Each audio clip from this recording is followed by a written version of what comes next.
today's chapter that we'll begin with on part 3 of Breatharian Beginnings, we'll start with food, the most widely endorsed drug. Now we start with a quote from Albina Venyaminova. Shout out to Albina. We've had a good few conversations together. She says, "Food is just a tool to calm our emotions, a tool to compensate for the lack of certain feelings, certain states, a lack of love, the lack of being loved, the lack of being worthy, the lack of connection. Food is just another drug. It's just like another way. It's just in the same line with alcohol, with drugs, with marijuana. It's just allowed. It's just being marketed in different ways as a necessity. That's the problem nowadays in society we have. It's a business. Just like a drug business, it's just legal." Albina Venyaminova. In this world, and especially in this information age, we are so stimulated. You start wondering to yourself, how hard is it to really change? You can imagine the time periods before all of this technology, when people would quietly sit in front of fireplaces, perhaps reading a book in solitude. Perhaps there were only a few books on the bookshelf, but no computers or iPhones or consoles. They didn't have television telling lies to their vision. They didn't have Hulu or Netflix or Amazon Prime at that time. One could get lost in a book and go down a rabbit hole of reading. You could even be in a jail cell and travel a whole world just through literature. That could be described as a form of stimulation. Now, what gave me the inspiration just for that line right there was actually when I read the autobiography of Malcolm X. And I think it was by, Alex Haley or something with Malcolm X. Someone with him. But the autobiography of Malcolm X taught me, and he talked about when he was in prison. He said, my alma mater was books. There were books that he just couldn't put down. And that he came from the streets and he got his education behind bars, in prison. And within prison, within those prison walls, where a lot of people, some people give up, some people give in, or some people just go back to their old ways of thinking, their old ways of being, their old ways of seeing, and they don't find it freeing. Malcolm X escaped into books, and they were able to take him out of the confines of his prison. And they were able to free his mind in ways that he could never have imagined. And even just if there was a slimmer of light from the window, just a crack, just a little tiny bit of light, Malcolm X said he would use that little light to just look at the pages and read from the books. And it was after being in prison that he became who we know him to be today. The person who spoke out against so many things that were happening and that continue to happen.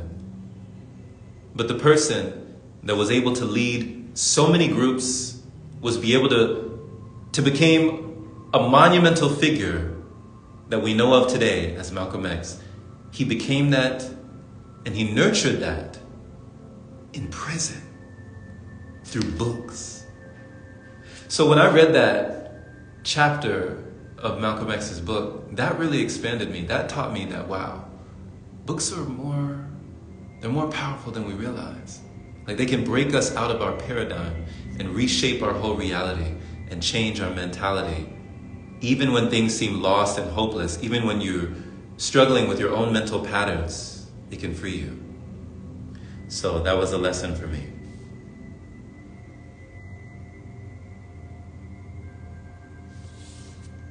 It's even more so today with our cellular devices.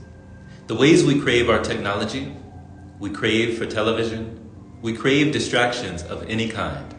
We crave a release from the bored mind. Today, we can go 24 hours completely stimulated.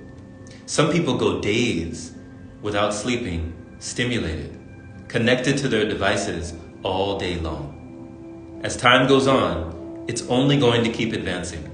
Video games and virtual reality is only going to get more realistic. Heck, someone is living out their wildest fantasies in a virtual reality headset, even as you read this. That's stimulation to the max, and I can testify as a former gaming addict. Now, I can definitely testify to this because there were tons of times throughout my years, my adolescence, and even my 20s that the sun would go up and the sun would go down, and I'd still be playing those video games. I'd still be staring at that screen, playing those video games, injecting my consciousness into that virtual reality, going on raids and going on quests and going on journeys and leveling up my avatar and customizing my abilities, but it never transferred to my real world, right? So it's just a fantasy that I longed to stay inside. And I actually, even when I was at work, even when I was on the job, at jobs that I hated, I was staying plugged in to being in that virtual world. I would yearn to get back home. As soon as I got back home, I would turn on my Xbox 360 or turn on my PS4, or turn on my whatever, and I would lose myself again, right? We usually think of stimulation as drug-related substance abuse. We think of hard things like heroin, cocaine, and MDMA, things that make you go through withdrawals and yearn for reprieve. Just like when you're browsing your cell phone and hours pass by as you find yourself aimlessly scrolling. When you're not in the scroll hole, you're looking for that payoff, that return to the feeling you are used to. You go through technology withdrawal symptoms of needing something to do in the moment. That phantom vibration in your pocket when your cell phone isn't there. That scary realization of having logged back into your favorite app like a zombie with no awareness. You ever had that happen? You log out you log out, and then if you don't do anything, all of a sudden you're logged back in. You're like, wait, what happened? Why am I back here? Right? You ever had that? Guess what? It's the same thing with food. Just like substance abuse, the habit of eating is quite hard to kick. Food is likely to be even more challenging because of everything going for it. What could be harder to stop than using a drug that you don't even know is a drug? Food is the only drug, it seems, that is widely endorsed, encouraged, and reinforced at the earliest age. Knowing this, it takes a certain amount of time for the cells in your body to change. So we really are what we eat. We create what we consume. We turn into what we tune into. It is a simple equation that is a hard pill to swallow. The universal law of cause and effect. You've heard it time and time again that repetition is the mother of skill. Consistency is the DNA of mastery. We are what we repeatedly do. So these things, they are not just one singular act, but are habits. Eating is a habit. Smoking is a habit. Drinking is a habit. I challenge you to check the current screen time on your phone. It may be a lot more than you realized. You probably thought maybe you spent about 1 to 2 hours on social media, but what if it's actually 4 to 5 hours? What if it's more? That's time that you were likely unaware of, but it shows you right there. It's all been recorded and the data is there. But who is there to tell us how much we are eating each week, or how many times we go grab some fast food? No one is writing it on a whiteboard, counting all these times up. but everything counts. There is not one thing that you do that does not have significance. There is not one thing that you do that does not matter. So when we think about all the things that are adding up, we understand that it all matters. That in order to really stay on a pranic lifestyle, we have to realize that it is a different habit we are acquiring. It is also a pranic feeling state, one that we learn to crave even more than solid food. We crave the less is more feeling, the abundance feeling, the feeling that floods your body with a flow of chi. We crave more breathing room and breath capacity.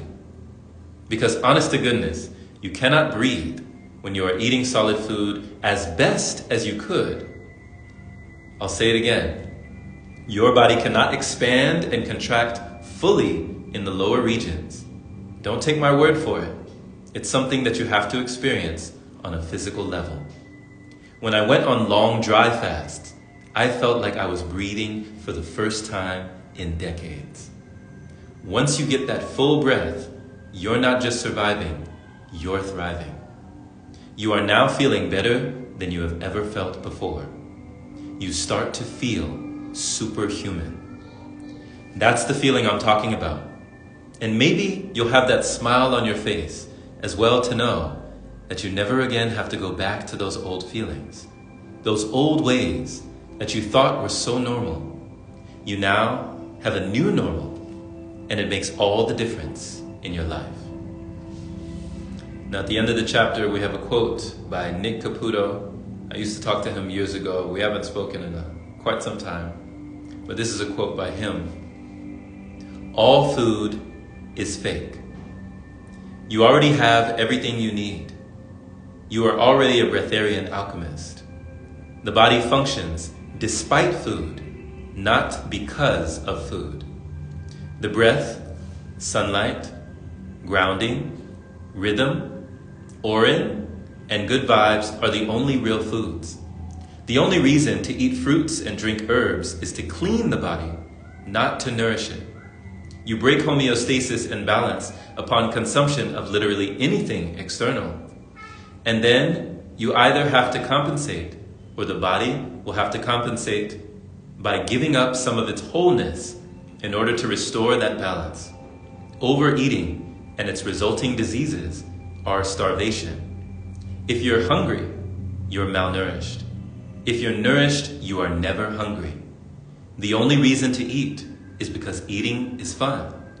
If you thoroughly enjoy the taste, the texture, and temperature of a food, go ahead and eat it for fun. But stop lying to yourself, saying it's nutritional just to satisfy or justify your emotional suppressant. Nick Caputo. Happy brain, happy body. Here's some food for thought.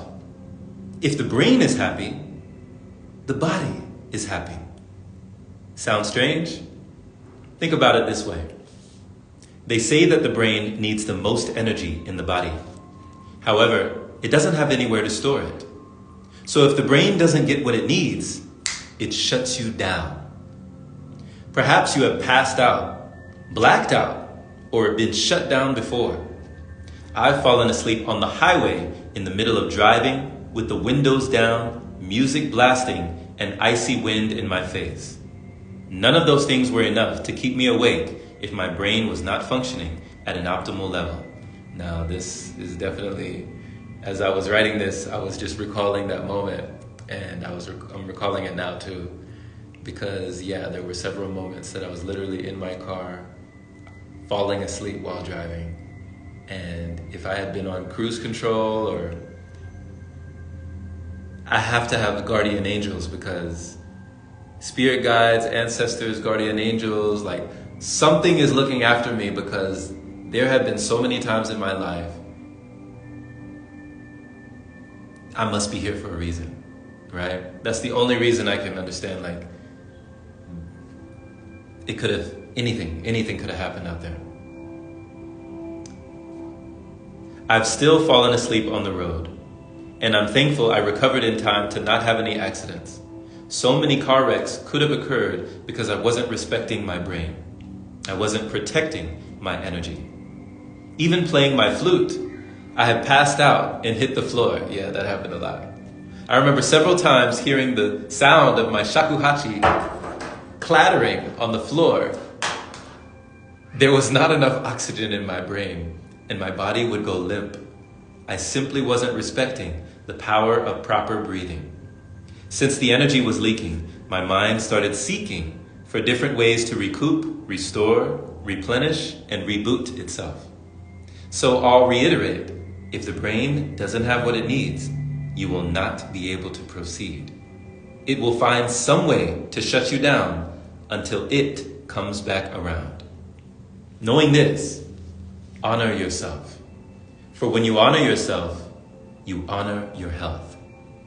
All the body and brain require is a sufficient amount of energy. We may have varying opinions about where we receive this energy, but we can all agree that energy is required. You are an energy being, and your body is a bio-machine. Knowing this, start using this knowledge to your own advantage. Take advantage of the energy beaming from the sun, the biophotons hitting us each and every day, whether it's cloudy or not. Take advantage of the energy in nature, the negative ions that help to ground us once we get away from all the technology. Take advantage of the prana in the air, doing pranayama breathwork, or just allowing your body to facilitate the dispersal. Take advantage of the cosmic energy received during meditation, allowing the vessel to function at a much more optimal level when in a higher vibration. Take advantage of sleep or unconscious meditation and the perks of being in a restful state of alertness. All of these are but a few things we can use at our disposal. You are never without options when you have the right knowledge. You are never without tools when you have the techniques. So at the end of this chapter, we have a quote from one of my friends, Latresa Baker, from New York, New York. Shout out to Latresa. She says, when I get through that first day, I'm like, okay, I made it one day. Let's be present again today and get through. Like I really have to intently listen to my body.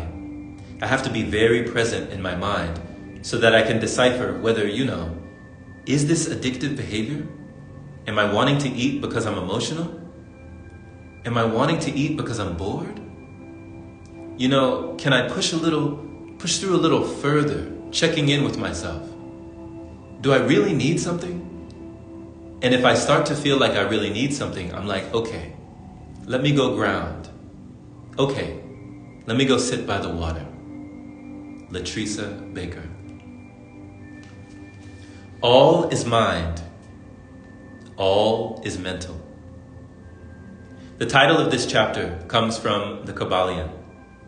This was a book I read years ago that taught me 7 Hermetic principles, universal laws that I still use and learn from today. The principle of mentalism states that the universe is mental in nature, and everything in it is a product of the mind. This includes both tangible and intangible things. The principle also states that thoughts, beliefs, have the power to shape reality. I later read an eye-opening message from the book that said, what we are conscious of. I later read an eye-opening message from a book that said, what we are conscious of, we already possess. But we cannot come into possession of anything we are not conscious of. This made me aware of new things that had not been taught to me growing up. Just think about the conscious programming in the majority of society.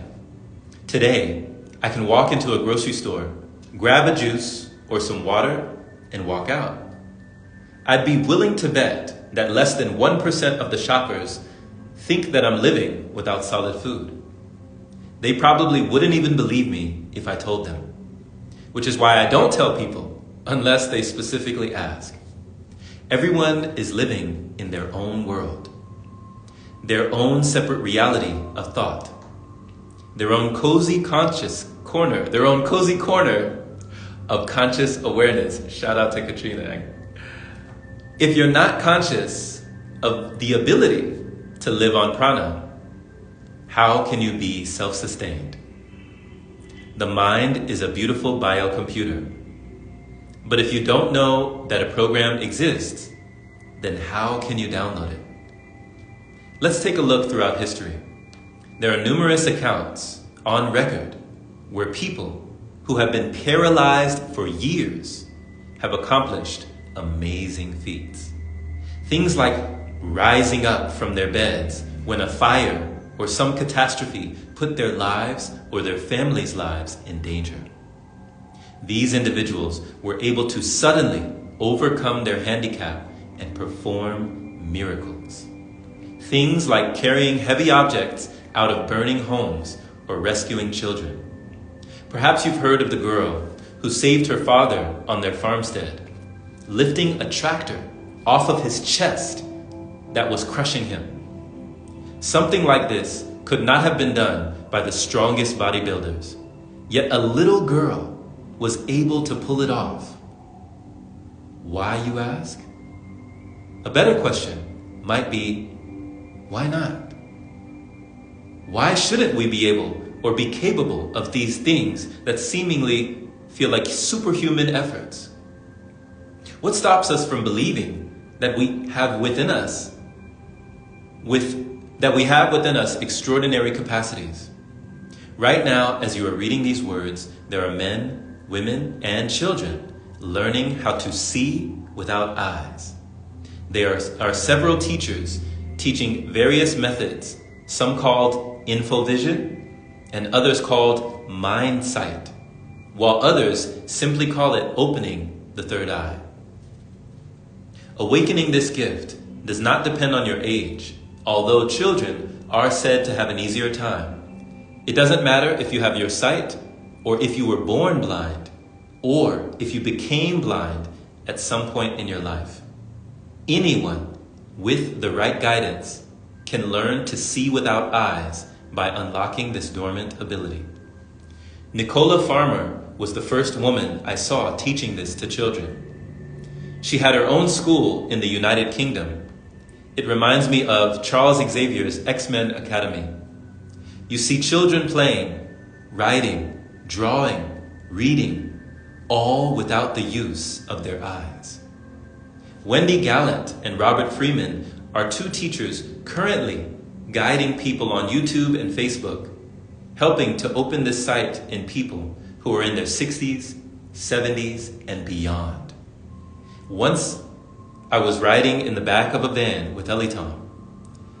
We were heading towards a campground in Sedona, Arizona. That would be the next Breatharian retreat. He noticed I was reading a novel and he asked me what it was. I almost felt embarrassed to admit that I was reading a sci-fi novel. But I had always enjoyed them growing up. But he assured me and reassured me that there wasn't anything wrong with reading fiction. In fact, he revealed that he once read the entire Star Wars series during the days he began his pranic journey. The truth is in fiction, Elitom told me, and I've never forgotten that. Perhaps you've seen a movie called Doctor Strange. It's my favorite Marvel movie out of their series of superhero films. Doctor Strange is an arrogant neurosurgeon who is very good at his job. So good, in fact, that he feels many other doctors are incompetent due to their lack of knowledge.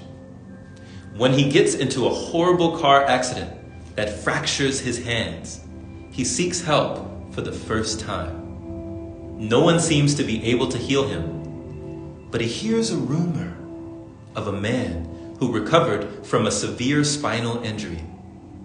When he finds this man, he is on a basketball court shooting hoops. It is amazing that the man can even stand on his feet, let alone have this amount of athleticism. The man tells Dr. Strange where he can find the Ancient One. The Ancient One is a mystic in the mountains who teaches at a temple called Kamartaj. He endures a long journey to the temple, and before Dr. Strange is allowed to enter, he is given a word of caution by the man at the door. The man tells him, "Forget everything you think you know," and allows him to gain entry.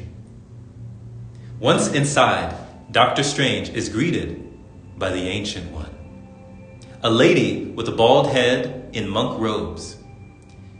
He asks her if she healed the paralyzed man he encountered on the basketball court. She tells him that she did, in a way. Dr. Strange then asks her, "How did you correct a complete C7, C8 spinal cord injury?" To which the Ancient One responds, as if it's no big deal. She simply says, "I didn't correct it. He couldn't walk. I convinced him that he could." When you reattach a severed nerve, is it you who heals it back together or the body? "It's the cells," Dr. Strange replied. The Ancient One nods. And the cells are only programmed to put themselves back together in very specific ways. What if I told you that your own body could be convinced to put itself back together in all sorts of ways? This scene really reminds me of how my body was putting itself back together during my longest dry fast. The time I felt I entered the pranic state and really broke ground. It was as though my body had reconfigured its settings and was now operating in a completely new way. It totally understood that it could receive all that it needed from the energy around me. Ellie Tom called it going from an earth animal to an air animal. It had adjusted itself to survive and thrive without food being necessary. I could feel a definite change had taken place in my organs. But was it all the body's doing? Or was it my mind that had slowly convinced every cell that they had a new responsibility? My cellular community was now being ruled by a new government. Govern meaning control, and ment meaning mind. Whatever the mind believes, the body receives. This is played out brilliantly as well during a scene in The Matrix. The main character, Neo, gets hurt during a simulation and finds his mouth is bleeding once he resurfaces. He is puzzled by this development, because he assumed that the simulation was all taking place in his imagination. He then says to Morpheus, his mentor, "I thought it wasn't real." Morpheus simply replies, "Your mind makes it real." When I went to my first Breatharian retreats, I was working on my belief. People questioned why I kept going back, but I needed more work on my mind. I needed to absorb this new mentality to shift and lift my reality. I needed to break the barriers of my belief, to have unquestioning faith that I could be self-sustained, to know that I could live on light, to know that I would be fine without food, to know I could cut all my solid consumption, to know that prana would be my provision. Now at the end of this, well, in the middle of this, there's a quote by Zion. She says, "So it's our brain's way of protecting us. I think that way of just, enjoying it when you have it. But also in whatever works for you. Lovingly working yourself out of it. It's pretty cool. What I did that really worked was I named my hunger. I gave her a name. And then just whenever I would get hungry, I'd really talk to her and be like, 'Hey, I see you're here again. What's going on?' And I'd just explain I know you're trying to protect me, and you think I need this, but I'm really okay.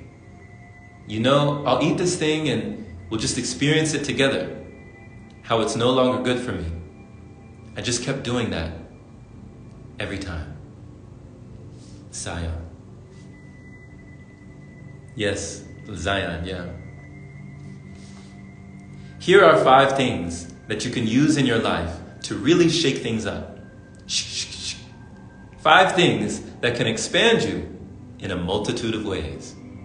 But most importantly, 5 things that will assist you in your journey towards a freedom lifestyle. Release. Let go of what no longer serves you.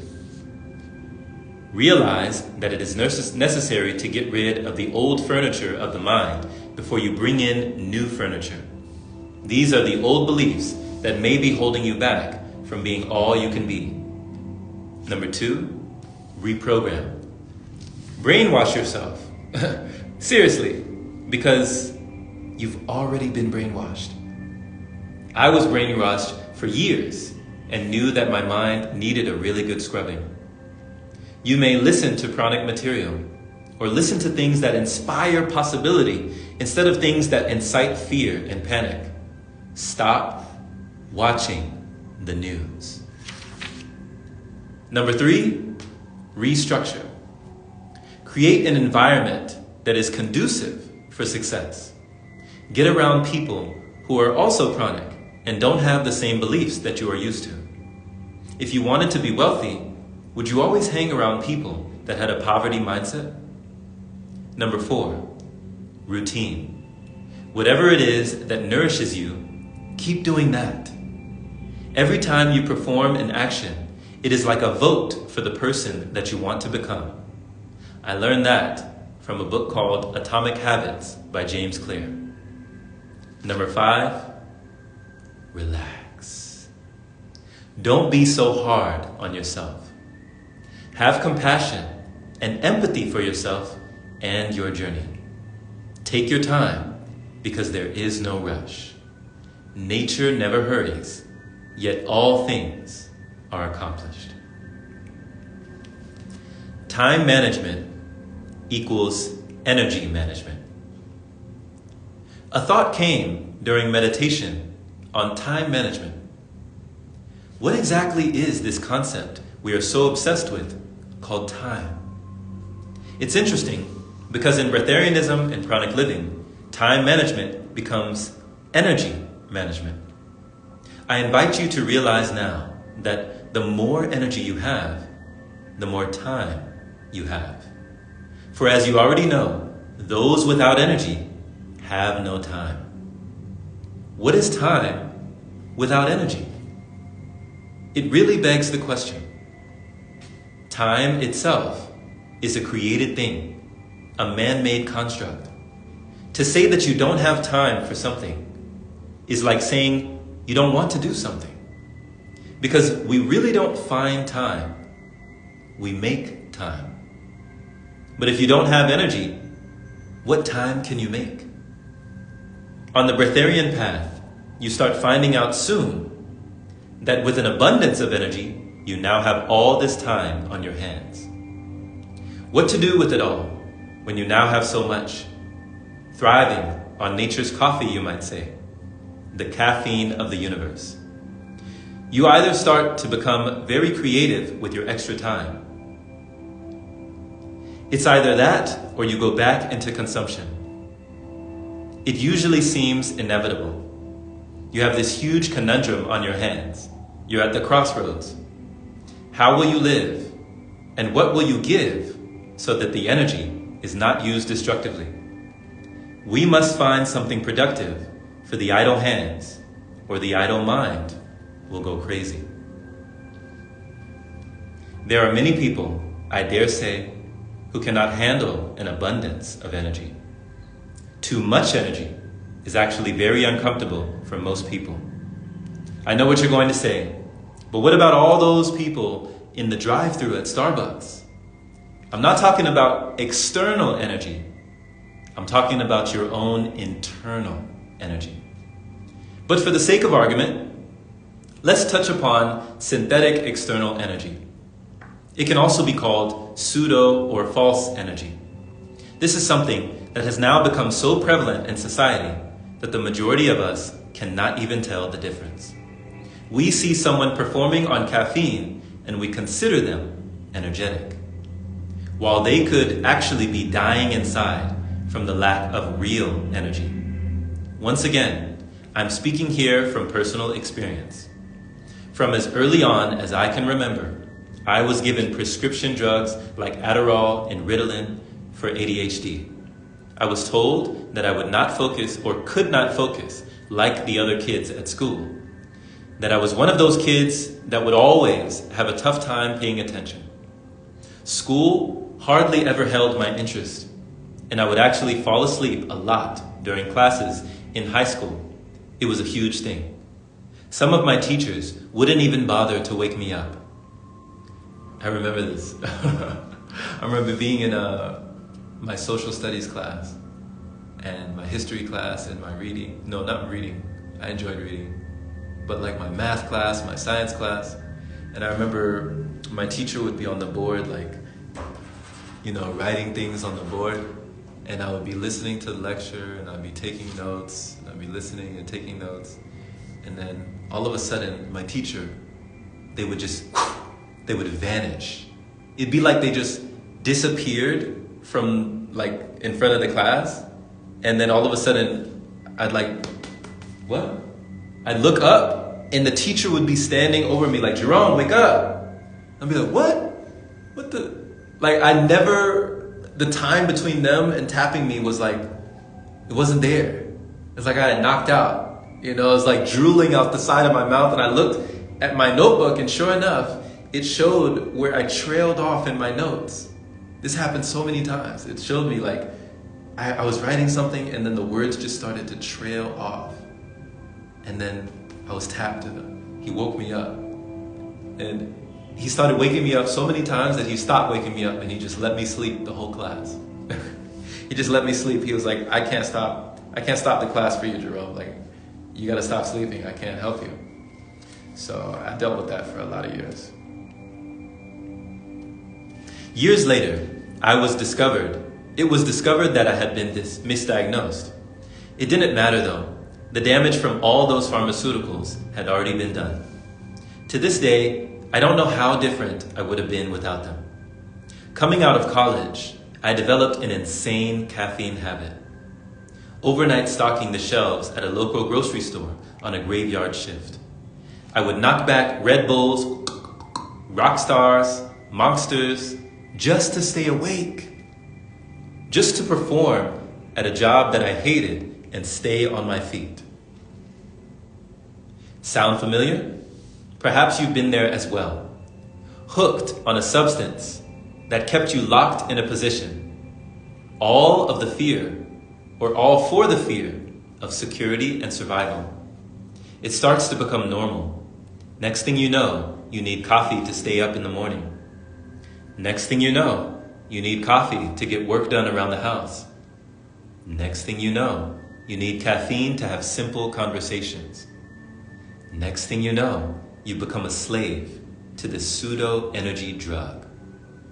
We don't realize where our choices are leading us. We all make choices, but in the end, our choices make us. I have family members who drink Monsters and Liquid Death today at their jobs. Seriously, there's a brand called Liquid Death. It is a slow death, this liquid death. It's one of the biggest illusions because it tricks you into thinking you're getting things done, but all of those chemicals are eating you up inside. I remember hearing there was an article printed years ago, this is years ago, where somebody was trying to sue the company Monster because they were drinking their Monster and they tasted something crazy, like they had never tasted before. And they cut open the Monster can and there was a dead mouse, a dead rat, inside of the can of Monster. In the energy drink, the green one with the big green M, there was a dead rat that had gotten trapped in the monster during the manufacturing process. Can you believe that? And this person was trying to sue the company because they found a dead rat in their monster, trapped inside the can. In the can. Anyways, let's not digress. Yeah, that was crazy and disgusting. We end up trading our lives to try and save time. Years later, we look back and wonder where all the time went. If we actually slowed down, things could go a lot smoother, giving our bodies a break, allowing ourselves the time to rest and recover. But we are too afraid to waste a day. You can waste many years of your life that way. Your fear locks you into a lifestyle, and you eventually end up wasting a lifetime. The pain of regret can be devastating. So how does this differ from internal energy? The actual real energy that our bodies can run on naturally? You start to see the difference when you come on this journey. It can be quite shocking for the mind to witness. Eli Tom would warn us at times that Breatharianism is not for everyone. He put it bluntly and plainly, saying, you might not like it. I didn't always understand what he meant by this until I started to feel my own energy again. It wasn't the same hyped up jitteriness you'd get from caffeine drinks. It was a feeling of natural awakeness. Just for a moment, can you imagine being awake in the early rising? Your eyes are wide open. You have all of this energy. You look at the clock. It's 2:30 a.m. You look outside and it's dark. The sun has not risen in the sky. And you're asking yourself, why? Why am I awake right now? Everyone else is sleeping, yet I am awake. Why? It can really be a peculiar sensation to have your engine firing on all cylinders without any substances. To feel that your internal battery is fully charged while others are still snoring. There's a few paths that one may take when they become internally awake. Any sane person in society will usually take the path of least resistance and go back into consumption, finding something to eat to put themselves back to sleep. While another person might use that energy to create. This is what I started to do. I started to ask, what can I create? How can I choose this energy?